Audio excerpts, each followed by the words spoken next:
میں گزارش کروں گا اس بے حیائی کے ماحول میں، جبکہ میڈیا بے لگام ہے، سوشل میڈیا قیامت ڈھا رہا ہے، آنکھوں سے حیا اڑ گئی ہے، سوچوں میں آوارگی آ گئی ہے، لباس سمٹ کے بالکل واجبی سا رہ گیا ہے، اور حیا قصہ پارینہ بن گیا ہے۔ یہ اڑتے ہوئے آنچل، لہراتے ہوئے دوپٹے اور جو ہے وہ بکھرے ہوئے بال، یہ حیا کے جنازے سڑکوں کے اوپر گھومتے ہوئے، اور بازاروں میں صنفی آزادی اور جنسی بے رہروی اور جو کچھ ہم دیکھ رہے ہیں، تو آج ہم سیدہ فاطمہ زہرا کے کردار کو خضر راہ بنائیں۔ جب لبوں پہ قرآن کے نغمے ہو اور آٹا پیسا جا رہا ہو، تو پھر وہ گندم اور وہ آٹا جب بچے کھائیں گے تو پھر حسین ابن علی کے کردار ہی پیدا ہوں گے۔ لیکن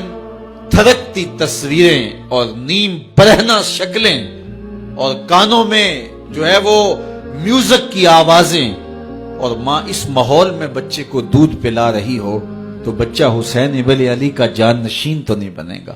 کوئی اداکار تو بن سکتا ہے، کوئی گلوکار تو بن سکتا ہے، لیکن حسین ابن علی کا جانشین نہیں بنے گا۔ تو ماؤں کو کامل اکمل نمونہ سیدہ فاطمہ زہرا کا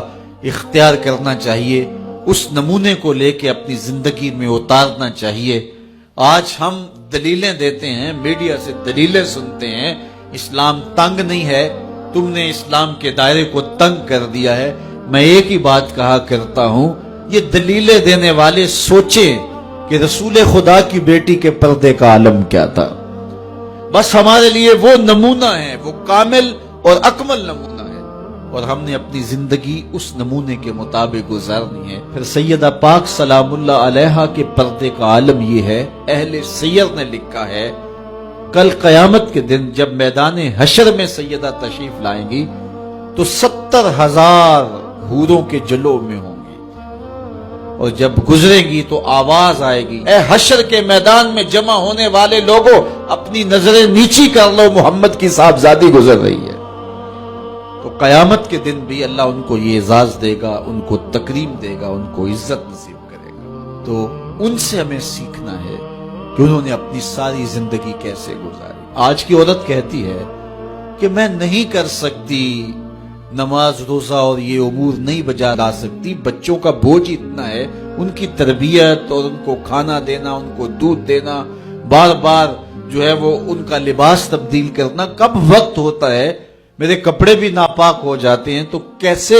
میں ان کو جو ہے بچوں کو کروں اور اس کے بعد عبادات بھی وقت پہ کر سکوں؟ تو یہ بڑا مشکل ہے۔ وہ حضرت سیدہ کو دیکھیں کہ آپ اپنے کندھوں پہ مشکیزہ بھی اٹھا کے لاتی ہیں، چکی بھی پیستی ہیں، بیٹوں کی تربیت بھی کرتی ہیں، شوہر کی خدمت بھی کرتی ہیں، اور مصلی بچھا کے جب کھڑی ہوتی ہیں تو ساری رات قیام میں، کبھی رکوع میں، کبھی سجدے میں گزر جاتی ہے، اور پھر کہتی ہیں مالک تیری راتیں اتنی چھوٹی ہیں، تیری بندی کا ذوق بندگی ہی پورا نہیں ہوتا، ایک تو رات اتنی لمبی بنا دے جی بھر کے تجھے سجدہ ہی کر سکوں۔ تو انہیں شکوہ رہتا ہے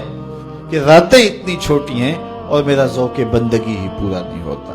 سارا دن روزے سے گزرتا ہے، رات قیام میں، رکوع اور سجود میں گزرتی ہے، اور بیٹوں کی تربیت کی تو وہ کائنات نے ایسی تربیت کا جوہر نہیں دیکھا ہے جو سیدہ فاطمہ کے گھر میں پلنے والے بچوں میں تربیت کا رنگ نظر آیا، کہ انہوں نے اپنا خون دے دیا لیکن دین کی آن پہ آنچ نہیں آنے دی۔ تو ان کی زندگی ہمارے لیے، ہماری مقدرات اسلام کے لیے، بہنوں، بیٹی اور ماؤں کے لیے کامل اکمل نمونہ ہے۔